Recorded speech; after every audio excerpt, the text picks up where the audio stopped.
Whoa. So hey guys, how are you today? Today we'll start on the steps that we had just discussed before, and well, let's see. So I'm gonna download the book, and then we are gonna read it together. The next video that you'll be seeing we'll be watching a video. We'll choose one video from YouTube and then we'll watch. As I'll be reading, I'll also write down the short notes, and I hope everything goes on well. So now, let us start. So first of all, let me give you the sound system.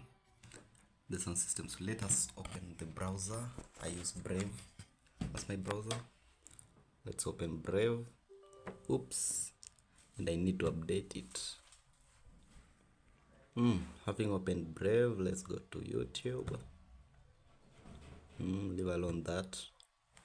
Let's tap on YouTube. Yes, and there we are on YouTube. So let's search. Study music. This is where I find videos of sounds whenever I want to study such sounds. You can listen to them. I don't know if it's loud enough. Yeah, now that one. So with that on our background, we can now go ahead and download our first book. So I'll just type here Forex for beginners. For beginners PDF, and go. Boom. Here we get books. So we can download any. So I'll be using the books which are free online. Let's start with this one. Let's see if we can download it. And yeah, there it is. So just go to your browser, type Forex for beginners PDF, and then the first books that comes, let's see how it's written, how it's called. Getting started started.pdf. It's from assets.ctfassets.net. From that site you can get that book. So let's just start on. So I'll be reading from here, and I'll be writing my notes on that book. Yeah. So now let's get ready.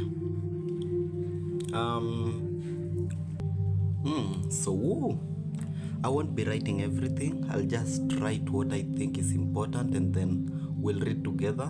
I'll read together with you. If you've already downloaded the book, you can pause the video and you can split your screen. Just hold, if you're using a HP laptop, just hold the Windows button and the other arrow, this arrow button, this one here. I hope you can see it well. So just hold the two and boom. Wait a minute. Just hold them and look what happens. Magic. Oops. Wait. Oh, I forgot I hold the Alt key. So I should go back.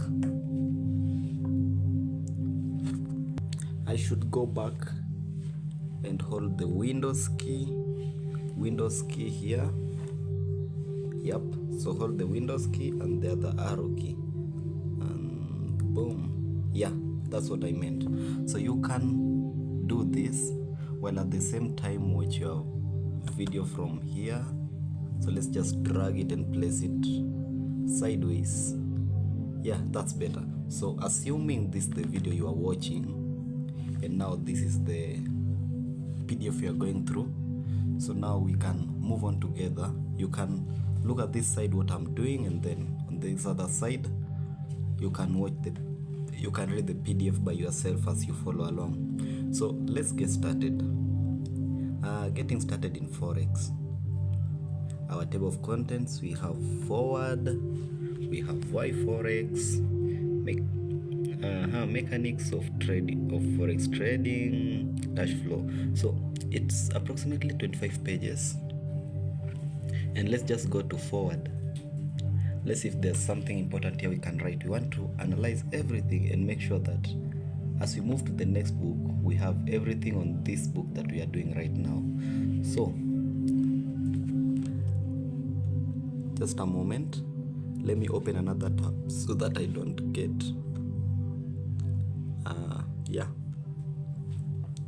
that is to prevent someone for copywriting me for using his or her own content. If I had opened the screen of that video while the audio is playing in the background. So here it's like I'm reviewing this book while at the same time reading it and teaching myself and sharing the experience with you. Let's grow together. Retail foreign exchange or Forex. So that seems like that's what Forex is. Foreign exchange.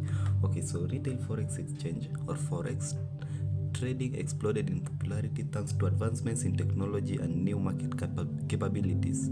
People can now place trades with the click of a button and participate in a large global market with a small amount of capital. Oh yeah, that's interesting. Before modern advancements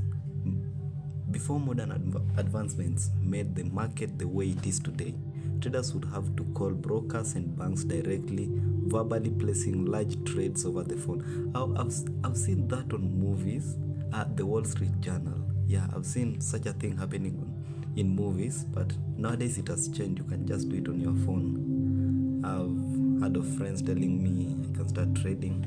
Well, I've also seen videos on YouTube, and well, we are also on our journey to try one. Nevertheless, while the act of trading Forex has become simpler, the task of placing profitable trades remains as challenging as ever. Okay, just a moment.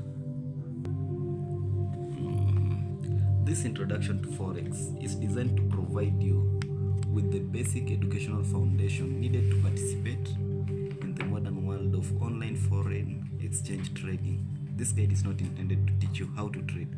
So, seems like this book will just give us the outline. It will provide us with the basic education. It will not really tell us how to trade, but we need that basic education for us to advance into trading, for us to know how to place those trades or whatever it's done. We first of all have to have the basics. So the goal of this guide is to spark our interest in education and act as your first step in learning how to become a successful trader. Okay, that's interesting. So let's move on to the first thing. So why Forex? The Forex market is where traders from around the world can trade the currencies of global currencies, of global countries, I mean. It's a large financial market in the world with an estimated 4 trillion transacted daily. That's okay. So these are just basics to get a sense of just how large this market is. Consider that the amount traded in 4 days could pay off the entire United States debt. Oops, that's amazing. That's cool. So hopefully this one gets us somewhere. Not only does Forex offer the benefit of being the largest market, but also it's the most liquid market available. Okay, cool. So let's go on to leverage. That's page 5 of the book. So leverage. Currency trading can be significantly and flexibly leveraged outside the United States. The leverage is up to 200 to 1, meaning that traders can put up $1 but control up to $200 in a margined trade. While this magnify your profits, leverage can also magnify your losses. So I really find that true. I've heard of so many people who have made losses, though not very big losses, but a loss is a loss. Whether you lose $10, you lose $1, you lose less than $1, it's a loss. And well, for us to avoid those losses, we must look at the basics well and ensure that we get everything before we start trading. We get every bit of the basics. Yeah. So let's move at the second part. Practice accounts. So Forex is an easy choice for those seeking to enter trading market. Trading can be begin on a free practice account, or that's a demo account. I've heard of that. Mechanics of currency trading. So this explains the buy versus sell. Let's just see what happens here. So it's a few more pages down. Currency pairs, yeah. Pips, I've heard of pips. Lots, I've not heard of that yet. So let's go and start on this part. Page 6. If you are reading your PDF, you can turn on to page 6. Buy versus sell. Forex trading is the buying of one currency while simultaneously selling another currency. These currencies expressed in pairs are always connected to each other, as the value of one currency cannot change unless it's compared to another. Oh yeah, that's true. So I personally live in Kenya, and in Kenya, countries like Uganda, Tanzania, our currency is stronger than theirs. But based on how our economy moves, there are times when ours is not as much stronger as it was to theirs. As in, it loses its value. Though we ourselves may not realize when we just look at our money, but we realize it when we notice, like, let's say 1,000 Kenya shillings was 50,000 Uganda shillings last year, but now we find that money, 1,000 Kenya shillings, is 30,000 Uganda shillings. So you see, comparing the two, you'll notice that there is a change. So let's go on. These currencies expressed in pairs are always connected to each other, as the value of one currency cannot change unless it's compared to another. Trading in this marketplace is unique because there are equal opportunities to buy or sell these currency pairs. Yeah, if you buy a currency pair expecting it to increase in value, you are going long. Okay, that has been highlighted. I don't know if you can see it. You are going long. So let me just expand this page. Yeah, that one better. So I say, if you buy a currency pair expecting it to increase in value, you are going long. Okay, so we can write that one down. Let's make, because I think that's somehow important. Let me just write it down.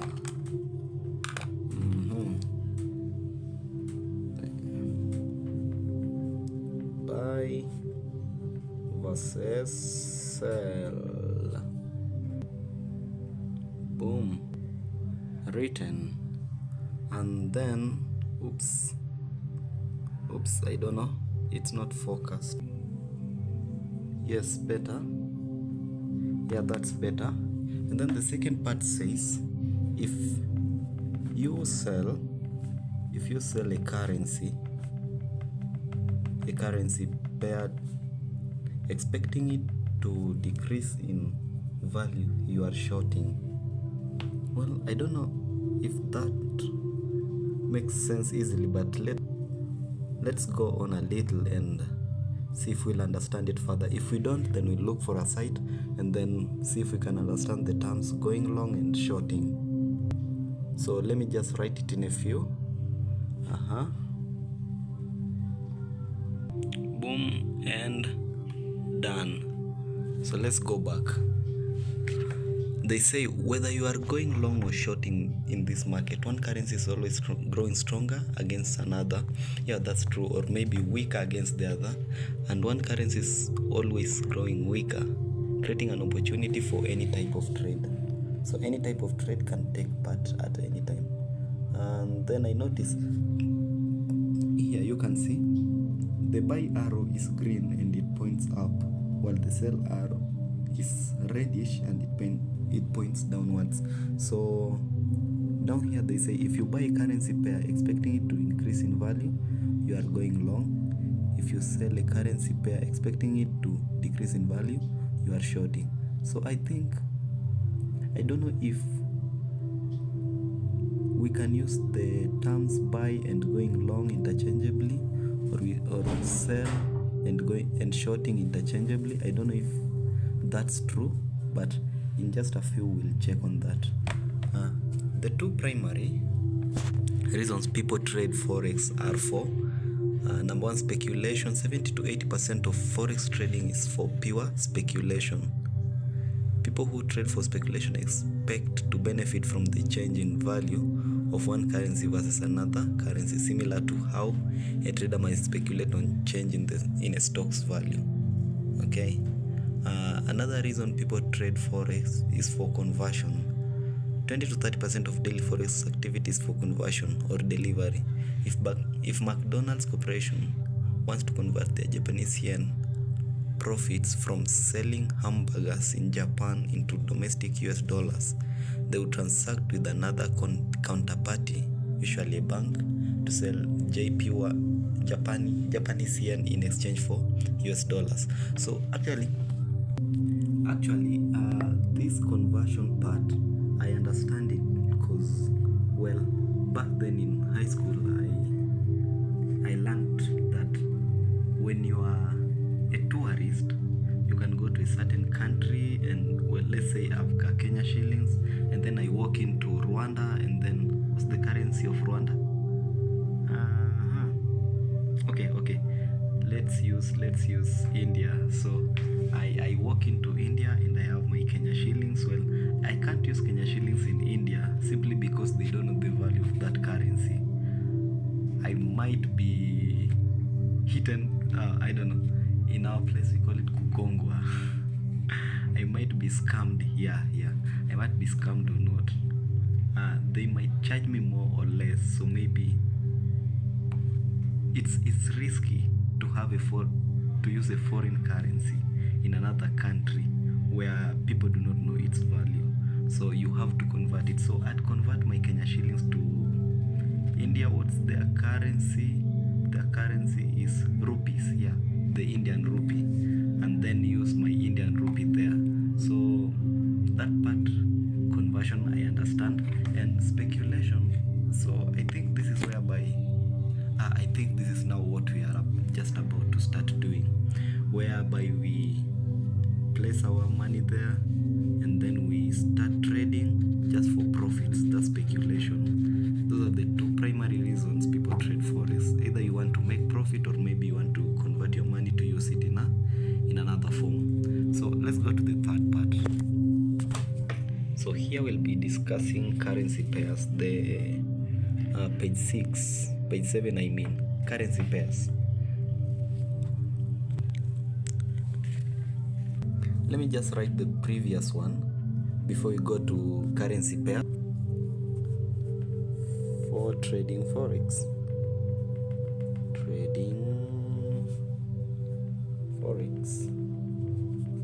Number 1, number 2. So we've got speculation, and we've got conversion. Yep. And now let's move on to the next thing here. We've got currency pairs. Let me just decrease the volume. I don't know how it is. I think that's better. So currency pairs. The value of each individual currency is relative to other currencies. The euro, for example, only has value if compared against the value of another currency, like the US dollars. That means you can compare US dollar and the euro. That is why currencies are traded in pairs. So you'll see something of the sort. We are given an example here, the euro versus USD. Yeah, so that's a currency pair. And when we look at this, it says this is the base currency and this is the quote. Okay, so, well, I think we'll need to research what's a base and why is it called the base and why is the other a quote. I don't know if this base, okay, well, we'll see, we'll just know it later. So moving on, currency pairs are just that, individual currencies that are paired up, or individual currencies like the euro and the USD are individual currencies, but now they are paired up so that they can be traded. Example include Euro USD, which is the euro against the US dollar, USD JPY, which is the US dollar against the Japanese yen. So if we look at this, comparing what we were told here, now if we look at this, the euro is the base currency, and then the USD is the quote. USD is the base currency, and then the JPY is the it's called let's see, it's the quote, which is the US dollar, USD JPY, US dollar against the Japanese yen, GBP Great British Pound against the CHF Swiss franc. Okay, let's move on. And now here I find what we were just thinking of. The first currency in the pair is called the base currency. The second currency in the pair is called the quote, just as we've been showing that example, or counter currency. Either call it a quote or counter currency, but quote seems much more easier. I don't know. Maybe counter currency. Counter currency. Yeah. I don't know. Counter currency base quote. What? Quote. What? Counter currency. Well, doesn't really matter. So let's see. If we say that the current price of Euro USD is quoted at an exchange rate of 1. Should that be read as that 1.2 thousand? This would mean that 1.2 thousand of the quote currency is equal to 1 of the base currency. Seems a little interesting. So let's say here, let me just tell you what I've understood from that. If we say that the current price of Euro USD is quoted at an exchange rate of 1.2, so let's just call it 1.2. These zeros are, I don't know, let's say they're insignificant right now.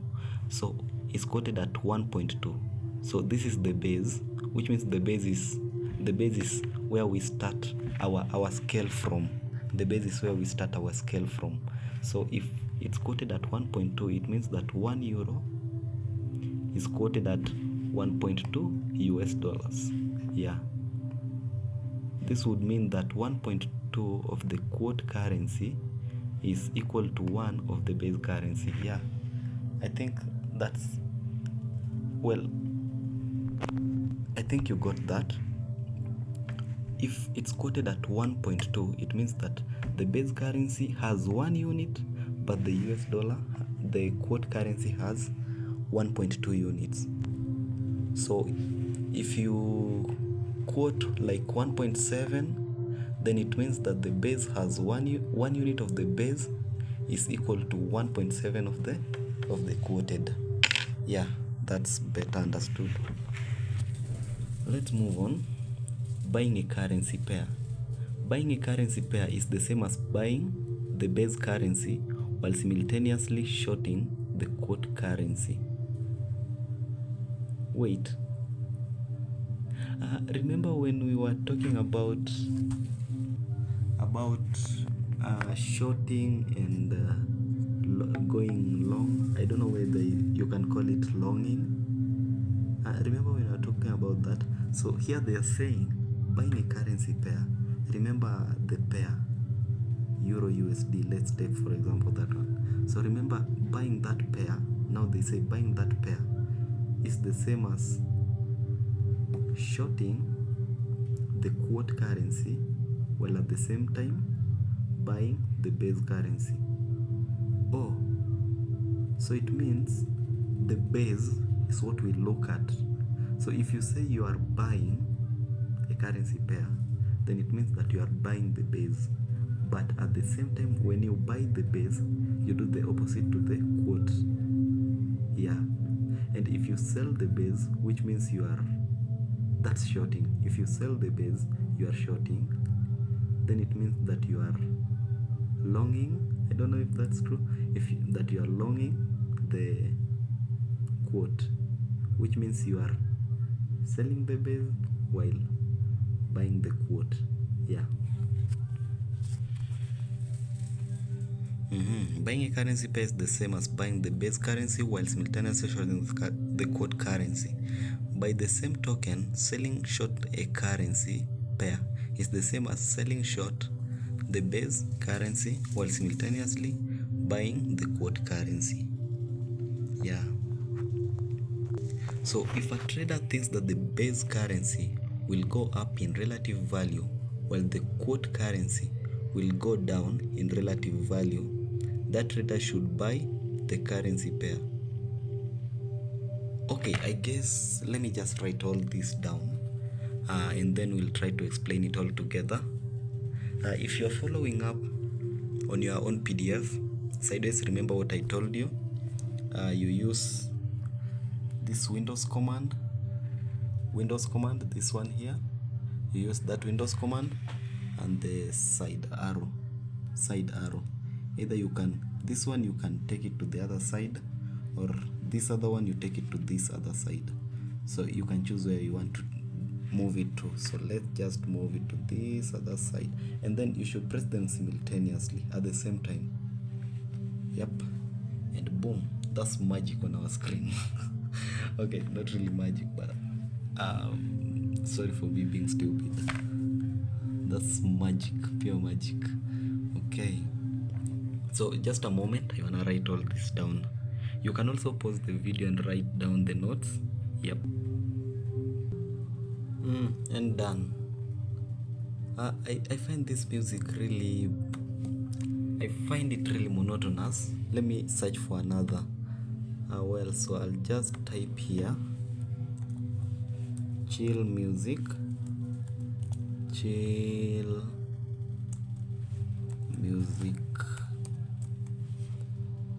and let's see what it gets us. Let's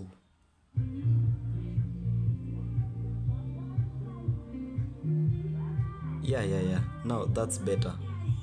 You can go to that channel. Okay, I'm not promoting it, but well, you can always search that if you want to find such music. And now we can move on to our notes again. Let's continue. So here we're still on page 7. If a trader thinks that the base currency will go up in relative value while the quote currency will go down in relative value, that trader should buy the currency. Okay, I don't know if we all understood that. If a trader thinks that the base currency will go up in relative value while the quote will go down in relative value. Okay, so seems like you have to think here simultaneously. So if I think the base will go down, then it means I also think the quote will go up. If I think the base will go up, then it means that I think the quote will go as in the opposite direction. So if a trader thinks the base currency will go up in value, so let's just use that part. If a trader thinks the base will go up, if the base will go up, then let's keep all this and move to that trader should buy. So if you think it will go up, then it means you should buy it. If you think the base will go up, then it means you should buy it. And it tells us if instead the trader thinks that the base currency will go down in relative value with the quote currency,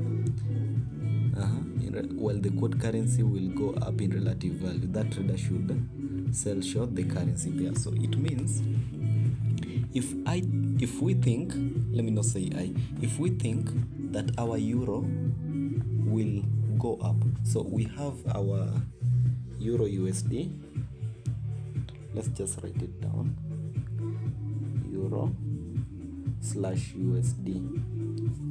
If we predict that euro, just a moment, I hold this camera perfectly. If we think that our euro will go up, then it means that from up here we had said if you buy a currency pair expecting it to increase in value, you are longing. If you buy, sorry for that. Up here we had said that if you buy a currency pair expecting it to increase in value, you are going long. So let's see the keywords. If you buy increase in value, expecting it to increase in value. So if you expect it to increase in value, you buy it. I don't know if that's true. Yeah, I don't know if that's understandable for you. If you expect it to increase in value, then you buy it. The same thing we are being told here. If a trader thinks that the base currency, let's just consider the base currency only. If a trader thinks that the base currency will go up in relative value, that trader should buy the currency pair. So just like here, if you buy, you are expecting it to increase in value. So we are expecting in this example of ours, we are expecting in our Euro USD, we are expecting the euro to go up. So it means that we will buy this pair. We will buy this pair. Yep. So it means that we will buy this pair. So what will happen is euro will be buying while USD will be selling. So we'll be selling / shorting this one, while this one will be buying / longing. Yeah, that's quite understandable. So let's move on to the next thing. If instead the trader thinks that the base currency will go down in relative value while the quote currency will go up in relative value, that trader should sell short the currency pair. That's quite simple to know. I used to think that this was really hard to understand, but to now it has come to my attention that if you read it, it's quite easier if you read it and analyze and understand everything. Yeah, that way it's much easier. This is even getting better because if we can understand it without trading, that means that when you get to the trading bit, it will be much easier. Yeah. So my internet's weak. I don't know. The music just paused. Let me see what's happening. Yeah. Now better. The internet connection is back. So now let's move on to the next thing, currency pairs. This looks like it's quite some continuation. So Forex trading offers a limited number of trading instruments, namely currencies, to help focus trading efforts on a few currency pairs. In addition to the major currency pairs, Forex also offers trading on the commodity pairs. Okay, Australian dollar, i.e. Australian dollar / USD, USD / Canadian dollar, and the major crosses Euro GBP, Euro JPY, GBP, JPY. So I don't know what they mean hereby. Let's look at this once again. So Forex trading offers a limited number of trading instruments, or offers a limited number of, let's just call it, instead of trading instruments, let's just say a limited number of currencies to help focus trading effort on a few key currency pairs. So that we don't have several of them, like let's say someone's trading the Japanese and the Ugandan, Japanese and the Kenyan. So you find that you have to convert your money to USD first and then now use the existing currency pairs that have been allocated. So let's see the commodity pairs. So these are highly correlated to certain. By the way, in currency pairs, after understanding what this statement says, I don't think there is really much there to write, because the statement just tells us that you will not always find every pair. Like maybe the country you are in, you cannot pair it directly to another country. You must maybe pair the major ones. Yeah, that's what the statement tells us. So commodity pairs. These pairs are highly correlated to certain commodity prices. Generally speaking, the Australian dollar Yeah, Australian dollar AUD/USD and USD/NZD. Okay, NZD, I don't know what that one is, but you can write it down on the comment section for me. I'll check it out. You can write down there on the comment section. Correlate with gold prices. Oh, and USD CAD correlates with oil. Okay, Canadian dollar. So I think here maybe what they mean is no. Let's not assume. Let's just do this. Let me split my screen first of all, like that. Decrease it, and then choose that one, the whole of it like that, and then I copy it, then boom, and then open chart. So while it's opening chart, remember I told you someone told me about Investopedia, so we can also search Investopedia. Oops, sorry, that's not Investopedia.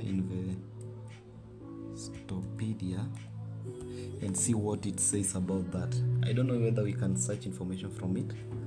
Let's see. Dictionary, Investopedia dictionary, and then on this side we can then go on GPT and paste it, and then tell me,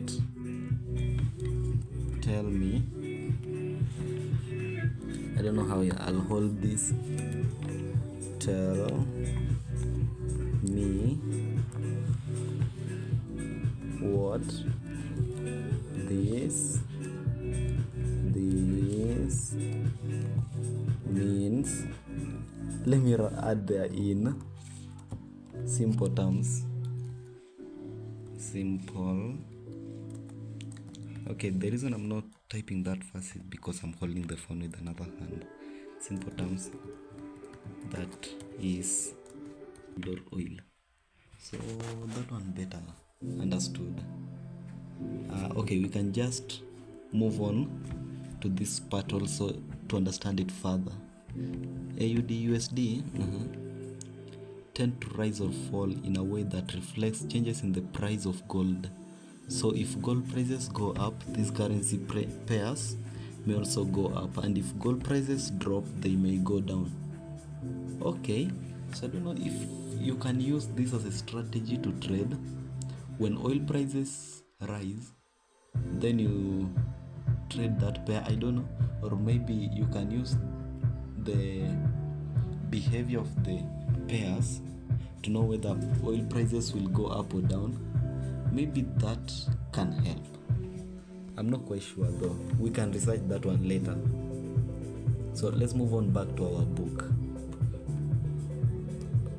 Crosses. So let's understand what crosses are. These pairs do not contain the US dollar. Oh yeah, so like there is most traded pairs. So there is Euro USD, USD JPY. So now like a cross would be like finding Euro JPY. I think that's what it meant by that. These pairs do not contain US dollar.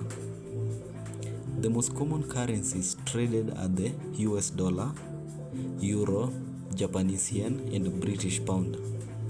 Okay, GBP, USD, Euro, JPY are the most traded pairs. Let's move on down. Okay, we'll be ending this video on page 10, and then the rest of the other one we'll keep it on page. Okay, the rest of the book we'll keep it on the second video. This video will be uploaded tonight, I will, before I finish up with this page, I will write down this part where the commodity pairs are related to some currency, but I'll write the GPT version because that's much more understandable.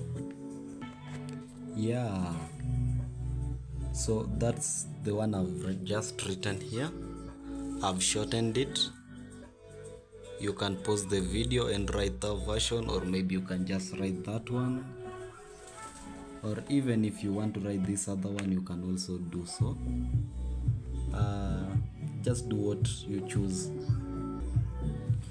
So being here on page 8, we can then move on to page, I don't know if this is important. Let's see that.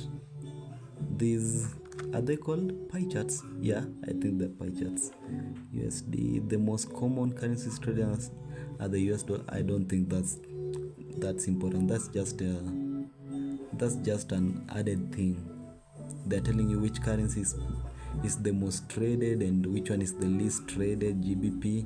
Yeah, that's just a basic. So here we are now on page 9. We're just about to finish up. So let's see what page 9 tells us. It talks about pips.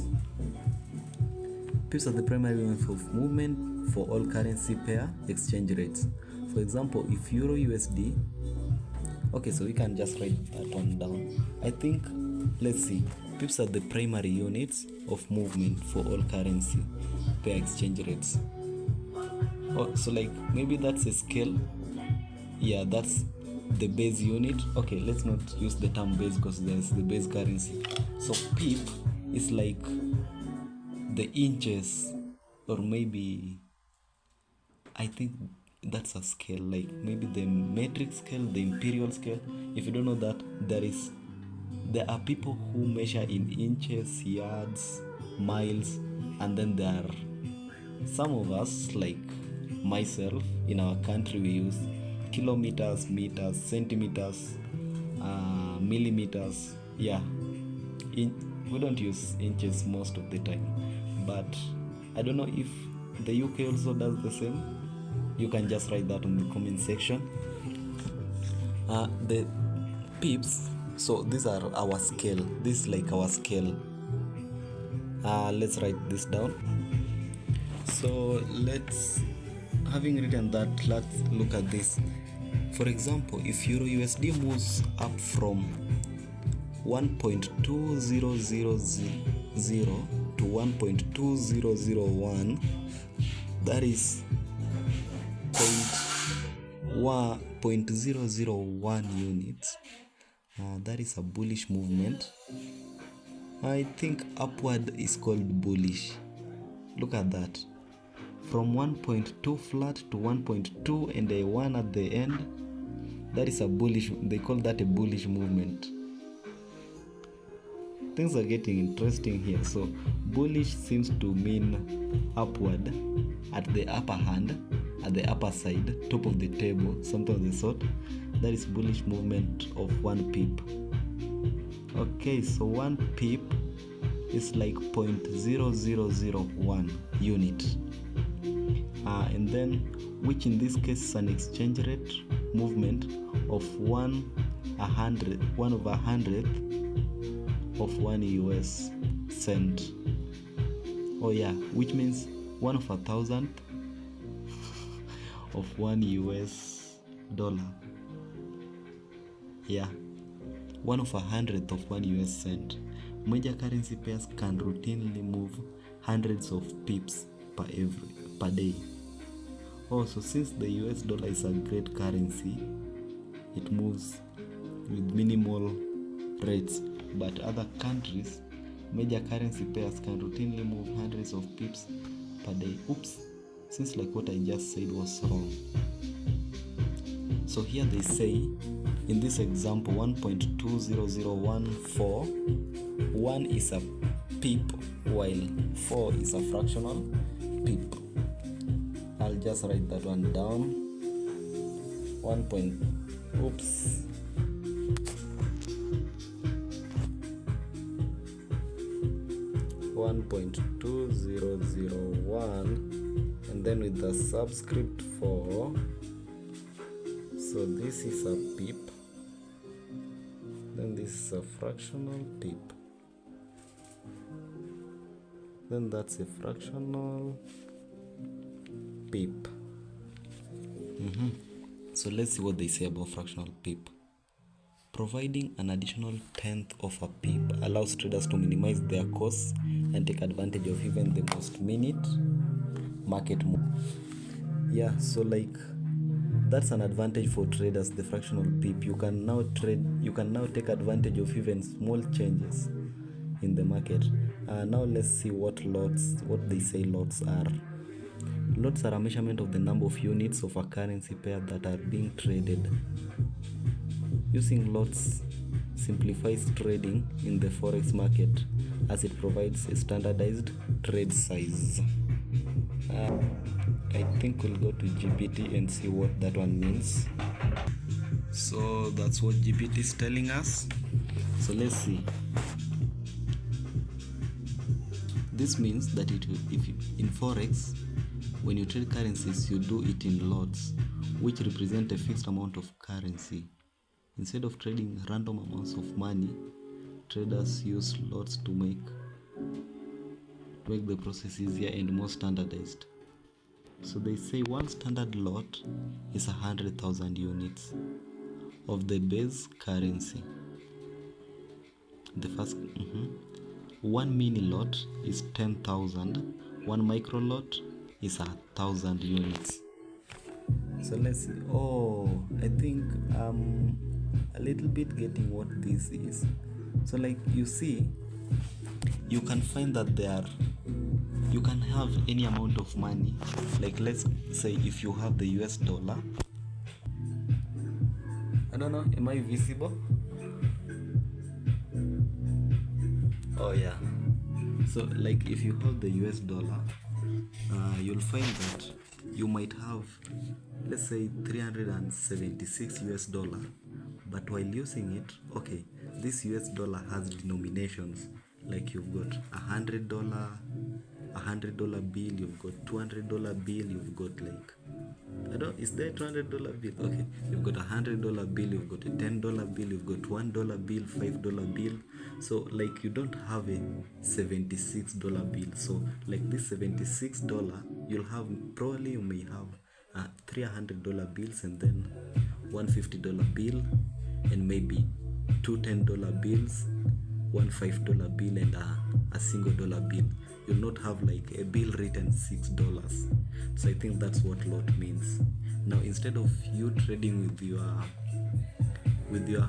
$5,000, now you buy units which are equal to that 5,000. Maybe you might find that is about, like, let's say 5 units. Yes, I think that's what that literally means. Now, having understood that, lots are a measurement of the number of units of a currency pair that are being traded. Using lots simplifies trading in the forex market as it provides a standardized trade size. Now, therefore, you can compute and see what profits you'll get in just a glance. A standard lot is worth 100,000 units of the nominal value of base. Mini lot is worth 10,000. Micro lot is worth 1,000 units. That's something you can use to view them. Just an example, like diagrammatic way of expressing that. Okay, so for example, on the Euro USD, each pip movement on a standard lot trade is equivalent of on the Euro USD, each pip movement on a standard lot trade is the equivalent of a $10 movement. So I see. So here we've been told. So remember when we said 1,000? Okay, we said a pip is a hundredth of a base currency, right? Here, one pip, which in this case is a hundredth of one US cent of one cent of that currency here. So let's just try do that calculation, right? So one pip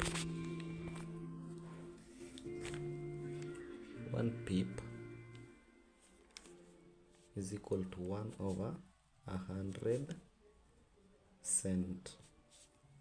And now one lot is like 100,000 units. units.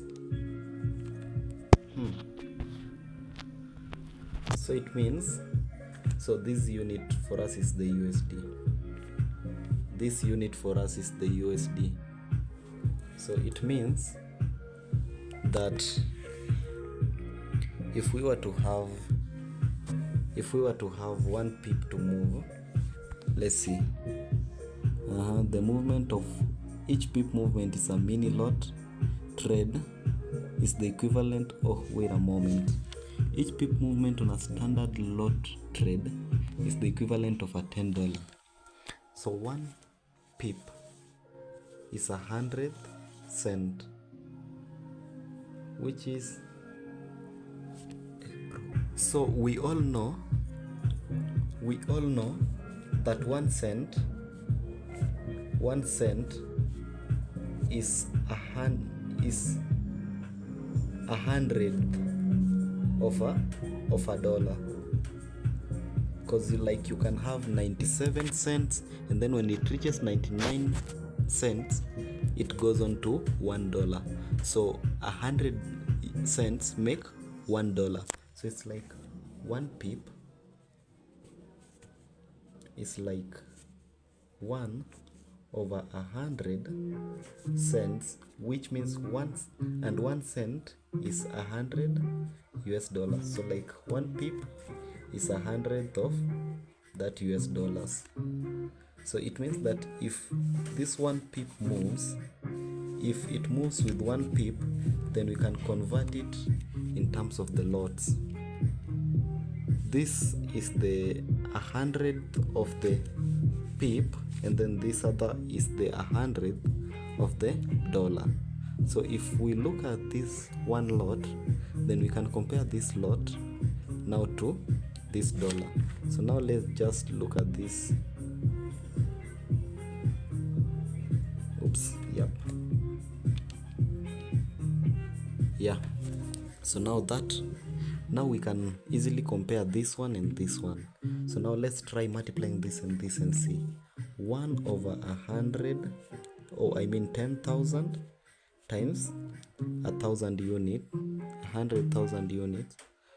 Oops, sorry, I pointed the camera to the wrong side. So 1 over 100 over 10,000, which is this one. So this one should be 10,000. 1, 2, 3, 4 zeros, and then this one 1, 2, 3, 4. Then you add another last 0 there.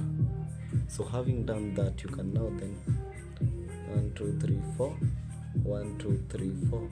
So this is 1 pip to represent 10 units, which is $10. Yeah, just like it has been said there. So we've confirmed that that is true. So 1 pip is like $10, and each pip movement in a mini lot, remember there was a standard lot which we've done right now, and then there is a mini lot, and then there is a micro lot. So on the standard lot, 1 pip is $10 movement. In the mini lot, 1 pip is $1 movement, and in the micro, 1 pip is equal to $0.1 movement. That's quite understood now. So cash flow in trading, so let's look at that. Yeah, let's see what that, then we'll just complete our video at that point, and then the second one will be coming on in the next, let's say tomorrow morning. Today's 18th, so the next video will be coming up on 19th. Cash flow in trading. When a trader opens and closes position, his account is credited or is debited on a notional amount equal to the size of the trade times the exchange rate. Equal to the size of the trade times the exchange rate. Okay, the trader doesn't necessarily see the amount that is transacted for ease. He sees the current profit and loss that is reflected by this cash flow. So instead of seeing the money that he had that is remaining, he sees either the losses he's incurring, or maybe the profits is gaining. For ease, he sees the current profit and loss that is reflected by this cash flow. To help you better understand this idea, let's look at the following example. So Mike wants to buy one standard lot, 100,000 units of Euro USD at the price of 1.2350. In order to buy Euro, he has to sell the US dollar amount. In order to buy Euro, he wants to trade Euro USD, but he has the dollar, right? So he has to buy the US dollar amount. So 100,000 units at 1.235, that would be 1.23, he'd use 123,500 US dollars instead of $100,000. So after using that 123,500 US dollars, he then closes at a position of 1.2512. So it means that he'll be closing with 125,120 US dollars. So let's see the explanation down here. Upon opening his position, Mike's account was debited USD in order to purchase euros. When closing his trade, Mike received a credit for buying back the same amount of units of currency. The trade profit is the difference between the two. So let's see. For example, let's take our case here. We have the Euro USD. So I want to buy a standard of, let's say, so let's just say here I want to buy one standard lot.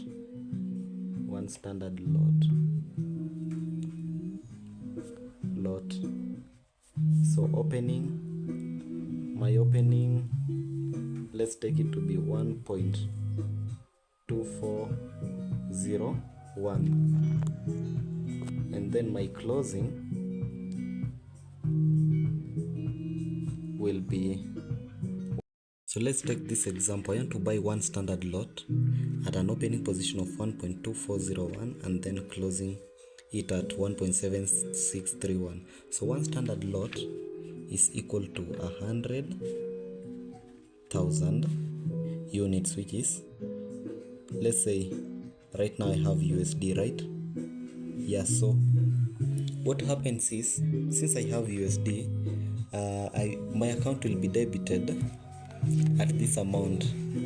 Instead of, now the base unit is Euro. Now instead of 100,000 USD, now I should pay this one times 100,000, which will be 12401. Let's see, 3 zeros, 10, 00. So that's the amount. Yeah, so multiplying this by 100,000, so this is the amount that I will be debited. Okay, and then while closing, I'll be closing at this amount, 176.31.0. That's the amount that I'll be closing at. And now my profit will be calculated by subtracting the difference.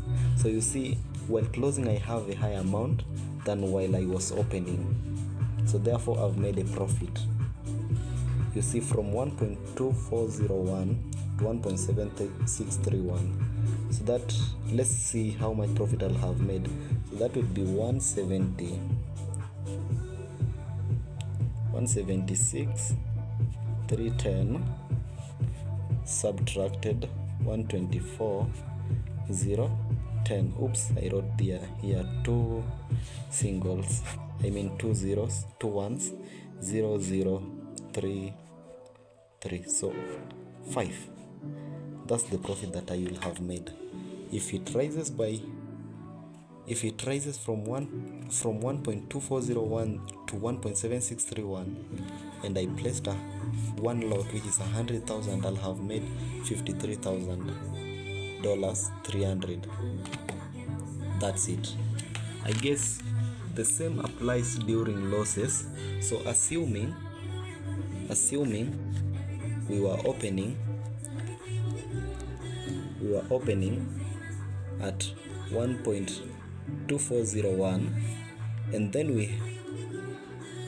we closed our trade at 1.0001, then it means that here our account, using a standard lot price, that is $100,000 to make one lot, we would have used, our account would have been debited this amount of money, that one USD, and then closing it at 100,010 USD. It means that we would have made a loss of 10. Okay, let's see how much that is. 124,010. If you subtract 000, negative $24,000. Just imagine that huge amount of loss. So that's why as a beginner I think we'll need to start with small prizes, and having said that, I think now we've come to the end of the first part of our video, and let's see each other next time. Goodbye.